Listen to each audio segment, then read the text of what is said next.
Students, आपका आज की नई क्लास नई वीडियो में बहुत बहुत स्वागत है। एक और नई इंटरेस्टिंग वीडियो लेकर मैं आपके सामने प्रस्तुत हुआ हूँ। आज हम देखेंगे, इससे पहले अपन ने देख लिया था इंटीग्रेटेड फर्स्ट ईयर या बीए फर्स्ट ईयर के गेस्ट पेपर, जिसमें मानव भूगोल और भौतिक भूगोल के बारे में चर्चा की थी। आप इन पेपरों को एकेडमी के पेपरों से मिला के देख लेना। लगभग 70 से 80% वही के वही क्वेश्चन उठ करके आएँ और ज़्यादातर जो लघुतरात्मक और निबंधात्मक प्रश्न है वो आए हैं। अति लघुतरात्मक प्रश्न आना थोड़ा संभव नहीं होता है, क्योंकि वो छोटे छोटे क्वेश्चन कहीं से भी किसी भी टॉपिक से उठाकर दिए जा सकते हैं। ठीक है, तो मेरी पूरी कोशिश रहती है कि आपको अच्छा से अच्छा कंटेंट दूँ। अच्छा लगे वीडियो तो लाइक करना, शेयर करना। ठीक है, चलो आज शुरू करते हैं।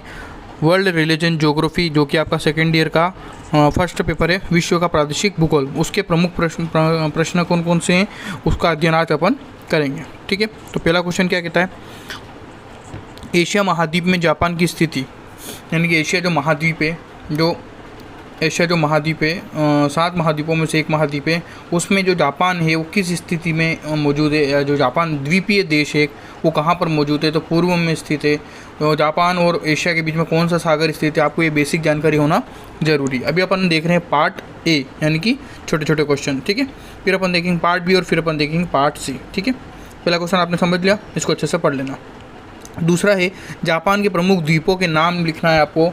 यह आपका क्वेश्चन बन सकता है 2 नंबर का, कि जापान के प्रमुख द्वीप कौन कौन से, होन्शु द्वीप, किन्शु द्वीप, ये द्वीपों के नाम आपको 2-4 याद रखने हैं। ठीक है ना, जापान की राजधानी टोक्यो किस द्वीप पर स्थित है वो भी आपको याद रखना है। ठीक है, और 5 या 7 देशों की राजधानी है तो आप पक्का याद करके जाना, क्योंकि एक न एक राजधानी तो पक्की आपसे पूछी जाएगी। वो जापान की पूछी जा सकती है, वो ब्राज़ील की पूछी जा सकती है, वो अमेरिका की पूछी जा सकती है, फ्रांस की पूछी जा सकती है, या न्यूजीलैंड की पूछी जा सकती है। ठीक है, चलो आगे चलते हैं। जिन्होंने इनके बारे में नहीं पढ़ा है कि जापान में क्या, ब्राज़ील में क्या, अमेरिका में क्या, तो मेरी जो प्रीवियस वीडियोज़ हैं, जो लेक्चर्स हैं, वो वीडियो देख कर समझ सकते हैं। ठीक है, चलो अगला क्वेश्चन है, जापान के प्रमुख खनिजों के नाम लिखिए। तो जो जापान में जो प्रमुख खनिज पाए जाते हैं उनके नाम पूछे जा सकते हैं आपसे। अब जापान के बाद आपका आता है दूसरा देश मिस्र। तो मिस्र से क्या क्वेश्चन बन सकता है, मिस्र के पड़ोसी देशों के नाम लिखिए। तो जो मिस्र है, जो कि अफ्रीका महाद्वीप में स्थित है, इसके पड़ोसी देश कौन कौन से हैं। मिस्र में कौन सी नदी प्रवाहित होती है, विश्व की सबसे लंबी नदी नील नदी, जो कि यहाँ से प्रवाहित होती है और लास्ट में जाकर के भूमध्य सागर में गिर जाती है। ठीक है, अगला क्वेश्चन है आपका, मिस्र में औद्योगिक विकास की प्रमुख बाधाएं कौन कौन सी हैं। अब मिस्र एक सहारा मरुस्थल वाला देश है, जो कि अफ्रीका महाद्वीप में मौजूद है। सहारा मरुस्थल बहुत बड़ा मरुस्थल है, उसी में मिस्र देश मौजूद है। आप मिस्र के बारे में जानते होंगे, मम्मी और ये और वो, इजिप्ट जिसे बोला जाता है। ठीक है, तो आपको उसमें जो औद्योगिक विकास है, अब रेत है तो रेत में विकास करना, औद्योगिक विकास करना बहुत मुश्किल होता है। तो किन किन बाधाओं का मिस्र को सामना करना पड़ा, उनके बारे में आपको पूछा जा सकता है। अगला क्वेश्चन आपका आता है अगले यूनिट से, संयुक्त राज्य अमेरिका क्या है, संयुक्त राज्य अमेरिका की राजधानी क्या है। तो आपको पता होगा वॉशिंगटन DC इसकी राजधानी है। ठीक है, अगला क्वेश्चन है रॉकीज पर्वत के बारे में। अब रॉकीज पर्वत कहाँ पर स्थित है, किस देश में स्थित है। देखो, रॉकीज, एंडीज, हिमालय और ये जो 5-7 जो पर्वत है मेन उनके बारे में आपको याद रखना। रॉकीज कहाँ है, एंडीज कहाँ है। रॉकीज उत्तरी अमेरिका में, एंडीज दक्षिणी अमेरिका में। ठीक है, तो ये आपको पर्वतों के नाम याद रखने होंगे और कहाँ कौन सा पर्वत स्थित है, सीधा सा क्वेश्चन पूछा जा सकता है। अगला है महान झील समूह का नाम लिखिए। ईरी, ओंटारियो, मिशिगन, सुपीरियर और हॉर्न्स। ठीक है, ये 5 है, ईरी, ओंटारियो, मिशिगन, सुपीरियर और हॉर्न। सबसे बड़ी कौन सी है, तो सुपीरियर, जो विश्व की सबसे बड़ी मीठे पानी की झील है। ये पाँचों कहाँ पर स्थित है, तो अमेरिका और कनाडा की सीमा पर स्थित है। ठीक है, ये भी आपको याद रखना है। और कौन सी रेखा अमेरिका और कनाडा को अलग करती है, तो 49 डिग्री उत्तरी अक्षांश। ठीक है, अगला है संयुक्त राज्य अमेरिका की मक्का पेटी के बारे में लिखिए। तो जो संयुक्त राज्य अमेरिका है उसमें मक्का पेटी है, कपास पेटी है और गेहूं पेटी है। अलग अलग पेटियाँ, अर्थात इन क्षेत्रों में मक्का का उत्पादन होता है, गेहूं का उत्पादन होता है और कपास का उत्पादन होता है। तो कहाँ पर मक्का का उत्पादन होता है, उन क्षेत्रों के बारे में आपको लिखना है। अगला क्वेश्चन आपका अगली यूनिट से आ रहा है, ब्राज़ील की सीमाएं किन किन देशों से लगती है। तो ब्राज़ील दक्षिण अमेरिका का सबसे बड़ा देश है, ये उत्तर पूर्व में फैला हुआ है। इसके पूर्व में, या बोल सकते हैं आप, जो पूर्व के पास में जो महासागर स्थित है वो अटलांटिक महासागर स्थित है। ठीक है, उत्तर में मेक्सिको की खाड़ी स्थित है। ठीक है, आपको ये चीज़ें ध्यान में रखनी है, यहाँ पर फैला हुआ है। ठीक है, वो चीज़ आपको ध्यान रखना है। अगला है आपका अमेज़न बेसिन। अमेज़न बेसिन क्या है? अमेज़न नदी के पास का क्षेत्र अमेज़न बेसिन कहलाता है। ठीक है, अमेज़न विश्व में सबसे ज़्यादा भार वाली नदी है। विश्व की सबसे लंबी पूछे तो नील नदी, और सबसे ज़्यादा भार यानी कि ज़्यादा जल ले जाने वाली नदी कौन सी है? तो वो अमेज़न नदी। आपको ये चीज़ ध्यान रखनी है। और अमेज़न नदी कहाँ बहती है ये आप मुझे कमेंट करके बताओ। अगला क्वेश्चन है ब्राज़ील में नगरीकरण, या ब्राज़ील जो देश है इसमें नगरीकरण कैसे हुआ, क्या हुआ, उसके बारे में आपको लिखना है। अगला क्वेश्चन है फ्रांस का सबसे ऊंचा स्थान कौन सा? माउंट ब्लॉक, ये आपको याद रखना है। ठीक है, पिरेनीज पर्वत स्थित है। अब फ्रांस एक ऐसा देश है जो अलग अलग देशों से सीमा बनाता है। फ्रांस की राजधानी पेरिस है, ये आप अच्छे से जानते हैं। अब पिरेनीज पर्वत है और ईरा पर्वत है, जूरा पर्वत है, ऐसे 2-4 पर्वत है जो कि फ्रांस और दूसरे देशों की सीमा बनाते हैं। तो जो पिरेनीज पर्वत है आप मुझे कमेंट करके बताओ ये फ्रांस और किस देश के साथ सीमा बनाता है पिरेनीज पर्वत। ठीक है, अगला न्यूजीलैंड की जलवायु कैसी है बताइए। तो न्यूजीलैंड विश्व का सबसे दूरस्थतम देश है। कहाँ पर स्थित है? तो ऑस्ट्रेलिया के दक्षिण पूर्व में स्थित है। ठीक है, अब अगला क्वेश्चन है न्यूजीलैंड के प्रमुख द्वीप कौन कौन से हैं? तो उत्तरी न्यूजीलैंड और दक्षिणी न्यूजीलैंड, और दोनों के बीच में क्या है? तो कुक जल संधि।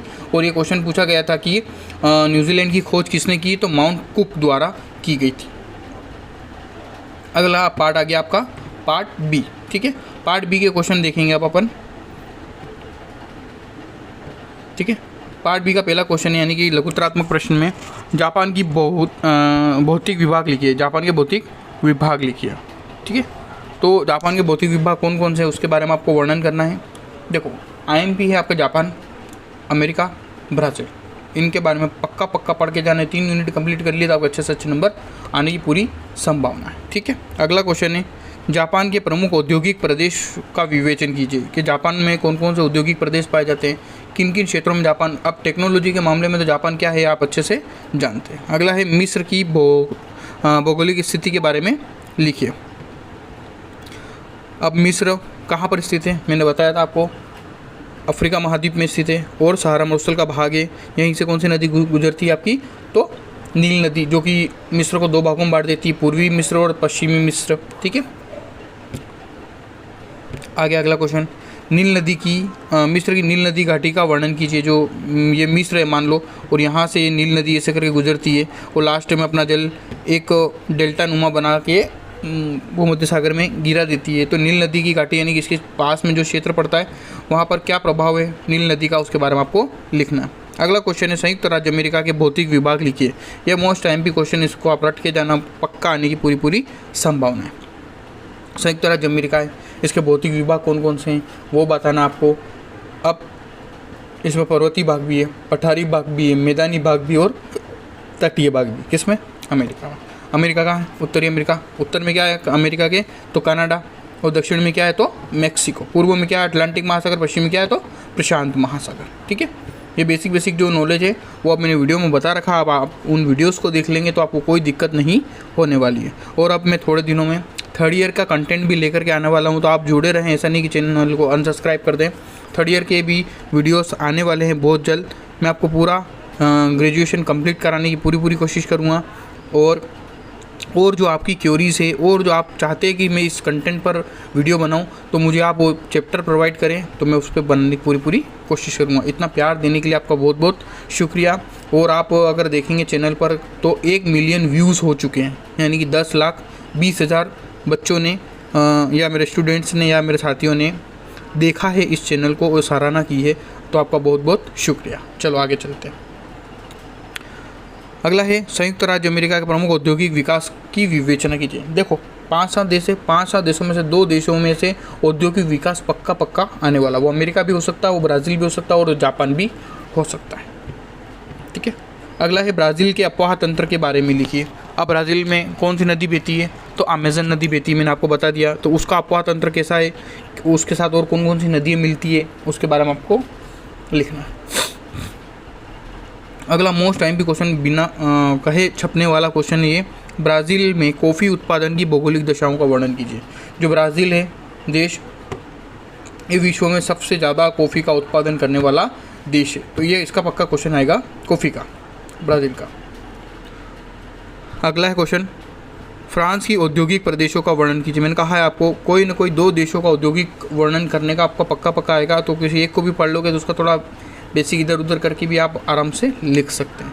और लिखें ऐसा कि जो समझ में आए, न कि आप पैराग्राफ बना करके लिखें। ठीक है, पेपर पैटर्न में कैसे लिखना होता है उसके बारे में भी एक वीडियो बना दूंगा, तो आपको थोड़ी सहूलियत रहे। ठीक है, चलो आगे देखते हैं। अगला क्वेश्चन है आपका बी पार्ट का लास्ट, और न्यूजीलैंड की जलवायु के बारे में लिखिए। न्यूजीलैंड जो देश है उसकी जलवायु कैसी है, कहाँ कहाँ पर कैसी जलवायु पाई जाती है, किन भौगोलिक दशाओं का उस पर असर पड़ता है जलवायु का, तो उसके बारे में आपको लिखना है। अगला क्वेश्चन है आपका पार्ट सी से चालू हो गया। आप पार्ट सी बोले तो निबंधात्मक, यानी कि बड़े वाले क्वेश्चन जो होते हैं अपनी भाषा में। ठीक है, तो उसका पहला क्वेश्चन है आपका जापान के अफवाह तंत्र का वर्णन कीजिए। ये आने की संभावना है पर पूरी नहीं लगती मेरे को, फिर भी आप पढ़ लेना एक बार। अगला है मोस्ट IMP क्वेश्चन, मिस्र के प्रमुख खनिजों का वर्णन कीजिए। ठीक है, और अगला है आपका संयुक्त राज्य अमेरिका में जनसंख्या वितरण का वर्णन लिखिए। जो संयुक्त राज्य अमेरिका है उसमें जनसंख्या का वितरण कैसा है उसके बारे में लिखिए। और अगला और लास्ट क्वेश्चन है ब्राज़ील में नगरीकरण पर नोट लिखिए। ये आपके संपूर्ण क्वेश्चन हो चुके हैं। आई होप आपको समझ आया होगा। और जिनके इंग्लिश मीडियम है उन बच्चों के लिए ये वाली स्लाइड है वो देख लें और स्क्रीनशॉट ले लें। ठीक है, आई होप ये वीडियो आपको समझ आई होगी, पसंद आई होगी। अच्छी लगे तो लाइक करना, शेयर करना। इसमें मैंने आपको पूरे विश्व का प्रादेशिक भूगोल, जिसमें Japan, Brazil, America, France, New Zealand और उसके बारे में बताया है। इन क्वेश्चंस को आप अच्छे से पढ़ लें, अच्छे से समझ लें। आई होप ये वीडियो आपको पसंद आई होगी। अच्छी लगे तो लाइक करें, शेयर करें। मिलते हैं इसके नेक्स्ट पार्ट में, यानी कि आर्थिक एवं संसाधन भूगोल में, रिसोर्स एंड रीजनल ज्योग्राफी के बारे में। ठीक है, थैंक यू। मिलते हैं नेक्स्ट वीडियो में। Thanks for watching.